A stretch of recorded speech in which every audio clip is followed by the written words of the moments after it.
Hello mga papang dinha no, maayong buntag sa tanan, sa mga nagtrabaho, sa wala nagtrabaho, sa mga nagbiyahe, sa mga standby po no.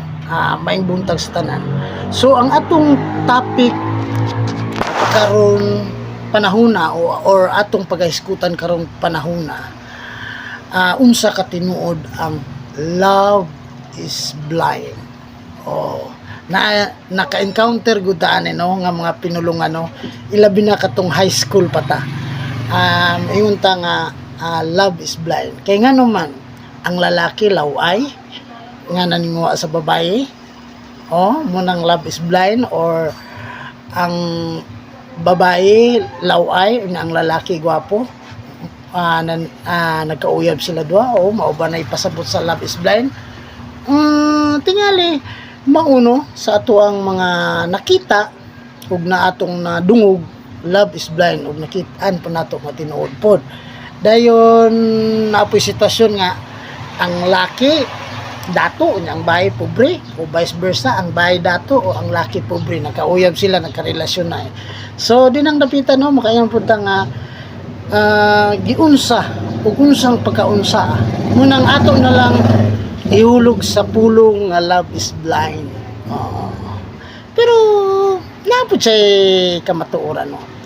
Pero kawalo mo mga papang, nakita na ko sa bulang kristal no nga ang love day dili day blind. Ngano dili blind ang love kay ngano ang gugma kabalo mo care. Ikaduha, kabalo mo accept, magwapa ka, magwapo ka, madato ka o mapobre, akseptado na no when it comes to love. Kumusulod ta sa gugma, akseptado na siya, walay pili, walay gipili ang gugma. Ang gugma kabalo mo respect. Timana na to na, ang gugma adunay respeto sa usab usa. Ang gugma adunay gitawag nga kamao mo pasaylo, kabalo mo paubos, kabalo mo pasaylo, ug ang gugma kabalo mo salig. Ug ang gugma pod sa kinadak-an no, ang gugma is sacrifice. So mao na tinuod nga gugma. Ang gugma dili blind.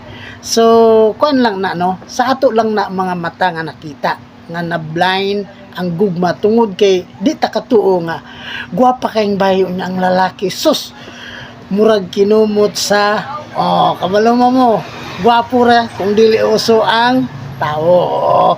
No, katong dili pa uso ang tao, gwapo siya. Pero sa tinuod na ang babae gwapa kay din, ang lalaki laway, nakita nato na munang makakonclude ta nga love is blind. Pero kato nga kung gisulti mga papang, mao gutoy meaning sa love. Kabalo mo care, kabalo mo respect, kabalo mo accept, kabalo mo pasaylo, kabalo ug adunay dakong pagsalig sa usag-usa, pagsinabtanay, pagpaubsanay, naana tanan no, tanan nga mga positive naa sa gugma mga papang. Og kabalo pod ang kinadak-an nga gugma, kabalo mo sacrifice, kabalo mo hatag sa iyang kinatibuk ang kinabuhi sa iyang hinigugma. So mao na mga papang no nga atong topic karong panahon na, ang atong gihisgot-hisgutan no. So daghang salamat sa pagpahulam sa inyong mata mga papang, sa dalunggan, sa inyong presensya sa akong channel karon, Sam's Transformation. Ayaw pod kalimot og subscribe, like and share sa akong channel para magpadayon ta o discuss kabahin og relationship no. Kani makatabang usab ni kanato mga papang sa pagpalig-on sa atong relasyon.